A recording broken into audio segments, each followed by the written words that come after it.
ঠাকুমার শেষ ইচ্ছেতেই বাজনা বাজিয়ে শ্মশান যাত্রায় নিয়ে গেলেন নাতি নাতনিরা।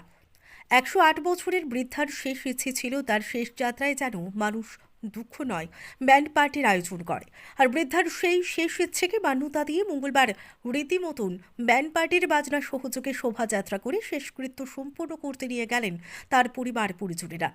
সূত্রের খবর, ফুলিয়া বুইচা ঘোষ পাড়ার বাসিন্দা 108 বছরের এক বৃদ্ধার মঙ্গলবার সকালে বার্ধক্যজনিত কারণে মৃত্যু হয়। মৃত্যুর আগে বৃদ্ধা তার পরিবারকে জানিয়েছিলেন তার শেষ ইচ্ছে তাকে যেন বাজনা সহযোগে শোভাযাত্রা করে আনন্দ করতে করতে শ্মশানে নিয়ে যাওয়া হয়।